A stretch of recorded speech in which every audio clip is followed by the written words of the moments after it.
ಪಾಕಿಸ್ತಾನ ಯಾವ್ಯಾವ ರೀತಿಯಲ್ಲಿ ಭಾರತದ ಜೊತೆ ಸಂಧಾನ ಮಾಡ್ಕೋಬೇಕು ಅಂತ ಹೇಳಿ ಅಮೆರಿಕಾಗೆ ಬ್ಲಾಕ್ ಮೇಲ್ ಮಾಡಿದೆ ಅನ್ನೋ ಮಾಹಿತಿ ಇದೀಗ ಲಭ್ಯವಾಗ್ತಾ ಇದೆ. ವಿಶ್ವದ ದೊಡ್ಡಣ್ಣ ಅಮೆರಿಕಾಗೆ ಪಾಕಿಸ್ತಾನದಿಂದ ಬ್ಲಾಕ್ ಮೇಲ್ ಮಾಡಲಾಗಿತ್ತು. ಯಾವಾಗ ಅಂದ್ರೆ ಇಂಡೋ ಪಾಕ್ ಯುದ್ಧದ ಸಂದರ್ಭದಲ್ಲಿ ಪಾಕಿಸ್ತಾನದಿಂದ ಈ ಬ್ಲಾಕ್ ಮೇಲ್ ಮಾಡಲಾಗಿತ್ತು ಅನ್ನೋ ಎಕ್ಸ್ಕ್ಲೂಸಿವ್ ಮಾಹಿತಿ ನ್ಯೂಸ್ 18ಗೆ ಲಭ್ಯವಾಗಿದೆ. ಯಾವ ತರ ಬ್ಲಾಕ್ ಮೇಲ್ ಮಾಡ್ತು ಅಂದ್ರೆ ಅಮೆರಿಕ ಮಧ್ಯಸ್ಥಿಕೆಯನ್ನ ತಕ್ಷಣ ವಹಿಸದೆ ಹೋದ್ರೆ ಅಣುಬಾಂಬ್ ಹಾಕುವಂತ ಬೆದರಿಕೆಯನ್ನ ಹಾಕಲಾಗಿತ್ತು, ಬ್ಲಾಕ್ ಮೇಲ್ ಅನ್ನ ಮಾಡಲಾಗಿತ್ತು. ಅಮೆರಿಕ ಮಧ್ಯಸ್ಥಿಕೆ ವಹಿಸಬೇಕು, ಇದಕ್ಕೆ ಕಡಿವಾಣವನ್ನ ಹಾಕಬೇಕು, ಕದನ ವಿರಾಮಕ್ಕೆ ಕಾರಣ ಆಗಬೇಕು ಅಮೆರಿಕ ಮಧ್ಯಸ್ಥಿಕೆ ವಹಿಸಿ, ಇಲ್ಲ ಅಂದ್ರೆ ಭಾರತದ ಮೇಲೆ ನಾವು ಅಣುಬಾಂಬ್ ಅನ್ನ ಹಾಕ್ತೀವಿ ಅಂತ ಹೇಳಿ ಅಮೆರಿಕಾಗೆ ಬ್ಲಾಕ್ ಮೇಲ್ ಅನ್ನ ಮಾಡಿತಂತೆ. ಈ ಬಗ್ಗೆ ನ್ಯೂಸ್ 18ಗೆ ಉನ್ನತ ಮೂಲಗಳಿಂದ ಮಾಹಿತಿ ಲಭ್ಯವಾಗಿದೆ. ಒಂದ್ ಕಡೆ ಕಾಲ್ ಕೆರೆದು ಯುದ್ಧಕ್ಕೆ ಬಂದಿದ್ದೇ ಅವರು, ನಮ್ಮನ್ನ ಪ್ರೇರೇಪಣೆ ಮಾಡಿದ್ದೇ ಅವರು, ಪ್ರಚೋದನೆ ಕೊಟ್ಟಿದ್ದೇ ಅವರು. ಈಗ ಅಣುಬಾಂಬ್ ಬೆದರಿಕೆ ನಮಗೆ ಮಾಧ್ಯಮಗಳ ಮುಖಾಂತರ ಹಾಕ್ತಾ ಇದ್ರು, ಅಮೆರಿಕಾಗೂ ಈ ಬ್ಲಾಕ್ ಮೇಲ್ ಮಾಡಿದ್ರು ಅನ್ನೋದು ಈಗ ಸಿಕ್ಕಿರುವಂತ ಮಾಹಿತಿ. ಇವತ್ತು ಮಹತ್ವದ ಸಭೆ ಇದೆ, ಡಿಜಿಎಂಒ ಸಭೆ ನಡೀತಾ ಇರೋದು. ಮಧ್ಯಾಹ್ನ 12 ಗಂಟೆ ನಂತರ ಈ ಸಭೆ ನಡೆಯುತ್ತೆ. ಭಾರತ ಹಾಗೇನೆ ಪಾಕಿಸ್ತಾನದ ಮಧ್ಯೆ ಇವತ್ತು ಮಾತುಕತೆ ನಡೆಯುತ್ತೆ. ಕದನ ವಿರಾಮ ಘೋಷಣೆ ಆದ್ಮೇಲೆ ಈ ಮಾತುಕತೆ ನಡೀತಾ ಇರೋದ್ರಿಂದ ಒಂದಿಷ್ಟು ಮಹತ್ವವನ್ನ ಅಫ್ಕೋರ್ಸ್ ಪಡ್ಕೊಂಡಿರುತ್ತೆ. ಎರಡೂ ದೇಶಗಳ ಡಿಜಿಎಂಒಗಳ ಮಹತ್ವದ ಸಭೆ ಇದು. ಕದನ ವಿರಾಮ ಉಲ್ಲಂಘನೆ ಬಗ್ಗೆ ಚರ್ಚೆಯನ್ನ ನಡೆಸಲಾಗುತ್ತೆ. ಪಾಕಿಸ್ತಾನಕ್ಕೆ ಭಾರತ ಈ ಸಭೆಯಲ್ಲಿ ಕಂಡೀಷನ್ ಅನ್ನ ಹಾಕುತ್ತಾ ಅನ್ನೋದು ಈಗಿರುವಂತ ಕುತೂಹಲ. ಆಲ್ರೆಡಿ ನಮ್ಮ ನಿಲುವು ಏನು ಅನ್ನೋದನ್ನ ಸೇನಾಧಿಕಾರಿಗಳು ಸ್ಪಷ್ಟಪಡಿಸಿದ್ದಾರೆ. ಇನ್ನೊಂದು ಕಡೆ ನರೇಂದ್ರ ಮೋದಿ ಅವರು ಸ್ಪಷ್ಟವಾಗಿ ಹೇಳಿದ್ದಾರೆ. ಆ ಮುಖಾಂತರ ಸಂದೇಶ ರವಾನೆ ಮಾಡಿದ್ದಾಗಿದೆ. ಇವತ್ತಿನ ಸಭೆಯಲ್ಲಿ ಬಹುಶಃ ಕದನ ವಿರಾಮಕ್ಕೆ ಸಂಬಂಧಪಟ್ಟಂತೆ ಏನು ಕಂಡೀಷನ್ ಅನ್ನ ಹಾಕಲಾಗಿತ್ತು, ಮುಂದೆ ಪಾಕಿಸ್ತಾನಕ್ಕೆ ಭಾರತ ಯಾವ ತರ ಕಂಡೀಷನ್ಸ್ ಅನ್ನ ಹಾಕುತ್ತೆ ಅನ್ನುವಂತ ಕುತೂಹಲ ಇದ್ದೇ ಇದೆ. ಇದೇ ವಿಷಯವಾಗಿ ಇನ್ನಷ್ಟು ಡೀಟೇಲ್ ಆಗಿ ಇನ್ಫಾರ್ಮೇಶನ್ ಕೊಡ್ತಾ ಹೋದಕ್ಕೆ ಒಂದ್ಸಗೆ ನೇರ ಸಂಪರ್ಕದಲ್ಲಿ ಕನೆಕ್ಟ್ ಆಗಿದ್ದಾರೆ ನನ್ನ ಕಲೀಗ್ ಹಾಗೆಯೇ ಸೀನಿಯರ್ ಆಂಕರ್ ಪೃಥ್ವಿರಾಜ್ ಹಾರ್ನಳ್ಳಿ. ಪೃಥ್ವಿರಾಜ್ ಹಾರ್ನಳ್ಳಿ, ಈ ಸಭೆಯ ಮಹತ್ವದ ಬಗ್ಗೆ ನೋಡ್ತಾ ಹೋಗೋದಾದ್ರೆ ಒಂದ್ ಕಡೆ ಕದನ ವಿರಾಮ ಘೋಷಣೆ ಆಗಿದೆ, ಮತ್ತೆ ಅದನ್ನ ಉಲ್ಲಂಘನೆ ಮಾಡಿದ್ದು ಆಗಿದೆ ಪಾಕಿಸ್ತಾನ. ಈ ಹಂತದಲ್ಲಿ ಈ ಸಭೆಯ ಮಹತ್ವ ಏನಾಗಿರುತ್ತೆ?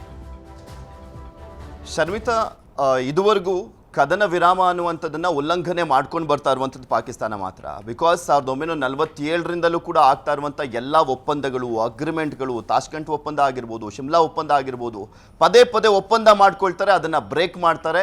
ಅದಾದಮೇಲೆ ಬಂದ್ಬಿಟ್ಟು ಭಾರತದ ಕಾಲನ ಹಿಡಿಯುವಂಥದ್ದು, ಕದನ ವಿರಾಮ ಮಾಡ್ಕೊಳ್ಳೋಣ, ಈ ರೀತಿಯಾಗಿ ಅಗ್ರಿಮೆಂಟ್ ಮಾಡ್ಕೊಳ್ಳೋಣ ಅಂತ ಹೇಳ್ತಾರೆ, ಮತ್ತೆ ಮತ್ತೆ ಉಲ್ಲಂಘನೆ ಆಗ್ತಾ ಇದೆ. ಬಟ್ ಈ ಬಾರಿ ಮಾತ್ರ ಆ ರೀತಿಯಾಗಿ ಆಗಬಾರ್ದು. ಇನ್ನು ಒಂದು ಏನಾದರೂ ಎಚ್ಚರಿಕೆಯ ಹೆಜ್ಜೆಗಳನ್ನು ಅವ್ರು ಇಡದೆ ಹೋದರೆ ನಾವು ತಕ್ಕ ಪಾಠವನ್ನು ಕಲಿಸ್ತೀವಿ.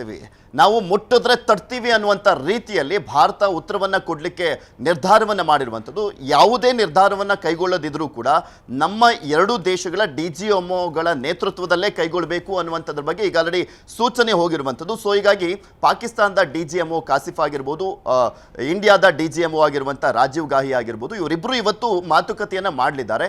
ಈ ಸಂದರ್ಭದಲ್ಲಿ ಭಾರತದ ನಿಲುವು ಸ್ಪಷ್ಟವಾಗಿದೆ. ಬಿಕಾಸ್ ಕಮಾಂಡಿಂಗ್ ಪ್ಲೇಸ್ನಲ್ಲಿ ಭಾರತ ಇರುವಂಥ ಹಿನ್ನೆಲೆಯಲ್ಲಿ ಯಾವೆಲ್ಲ ಬೇಡಿಕೆಗಳು ಇರ್ತಾರೆ ಅನ್ನುವಂಥ ಕುತೂಹಲ ಇರುವಂಥದ್ದು. ಬಿಕಾಸ್ ಇಡೀ ದೇಶದ ಜನ ಆಗ್ರಹಿಸ್ತಾ ಇದ್ದಾರೆ, ಸುಮ್ಮನೆ ಕದನ ವಿರಾಮ ಅನ್ನುವಂಥದ್ದನ್ನು ಒಪ್ಕೊಳ್ಳೇಬಾರ್ದು. ಯಾಕೆಂದರೆ ಈಗ ಕದನ ವಿರಾಮ ಒಪ್ಕೊಂಡಿರುವಂಥ ಹಿನ್ನೆಲೆಯಲ್ಲಿ, ಆಕ್ರೋಶ ಇರುವಂಥ ಹಿನ್ನೆಲೆಯಲ್ಲಿ ಸಾಕಷ್ಟು ಬೇಡಿಕೆಗಳನ್ನು ಇಡಲೇಬೇಕು, ಅದನ್ನು ಪೂರೈಸಲೇಬೇಕು ಪಾಕಿಸ್ತಾನ ಅನ್ನುವಂಥ ಕಂಡೀಷನನ್ನು ಹಾಕಲಾಗ್ತದೆ. ಬಿಕಾಸ್ ಇಲ್ಲಿ ಮೇನ್ಲಿ ಈ ಒಂದು ದಾಳಿ ಶುರುವಾಗಿದ್ದು, ಆಪರೇಷನ್ ಸಿಂಧೂರು ಶುರುವಾಗಿದ್ದೆ 4 ನರರಾಕ್ಷಸರು ನರಮೇಧವನ್ನು ಮಾಡಿದಂಥ ಹಿನ್ನೆಲೆಯಲ್ಲಿ. ಅದರ ಜೊತೆಗೆ ಈ ಹಿಂದಿನ ಸಾಲು ಘಟನೆಗಳನ್ನು ನೋಡಿದ್ದೀವಿ, ಪ್ರಾಕ್ಸಿ ವಾರ್ಗಳನ್ನು ನೋಡಿದ್ದೀವಿ. ಪಠಾಣ್ಕೋಟ್ ಆಗಿರ್ಬೋದು, ಮುಂಬೈ ದಾಳಿ ಆಗಿರ್ಬೋದು, ಅದಾದಮೇಲೆ ಪುಲ್ವಾಮಾ ಆಗಿರ್ಬೋದು, ಪುರಿ ಆಗಿರ್ಬೋದು, ನಮ್ಮ ದೇಶದ ಹಾರ್ಟ್ ಅಂತ ಕರೆಸ್ಕೊಳ್ಳುವಂಥ ಸಂಸತ್ ಮೇಲೆ ಆದಂಥ ಒಂದು ದಾಳಿ ಆಗಿರ್ಬೋದು, ಈ ಎಲ್ಲ ದಾಳಿಗಳಿಗೂ ಕೂಡ ಅಲ್ಲಿನ ಉಗ್ರ ಶಿಬಿರಗಳನ್ನು ಧ್ವಂಸ ಮಾಡುವಂಥ ಮುಖಾಂತರ ಒಂದು ದೊಡ್ಡ ಹೆಜ್ಜೆಯನ್ನು ಇಟ್ಟಿತ್ತು ಭಾರತ.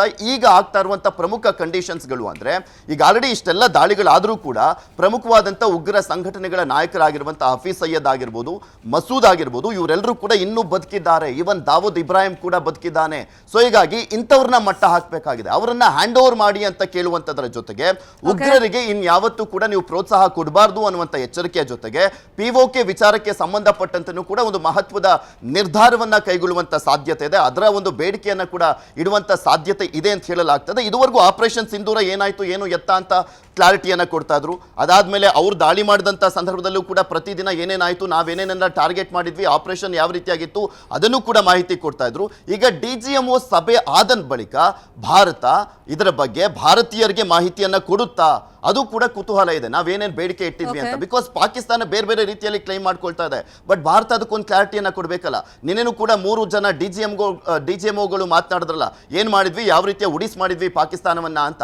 ಆದ್ರೆ ಈಗ ಇವತ್ತಿನ ಮಹತ್ವದ DGMO ಸಭೆಯಲ್ಲಿ ಏನ್ ನಿರ್ಧಾರ ಆಗುತ್ತೆ ಅನ್ನುವಂಥದ್ದನ್ನು ಕೂಡ ಭಾರತೀಯರಿಗೆ ಹೇಳ್ತಾರ, ಕಾದ್ ನೋಡೋಣ. ಥ್ಯಾಂಕ್ ಯು ಪೃಥ್ವಿ, ಕ್ಷಣದ ಮಾಹಿತಿಯನ್ನು ಕೊಟ್ಟಿದ್ದಕ್ಕೆ. ಇನ್ನೊಂದು ಕಡೆ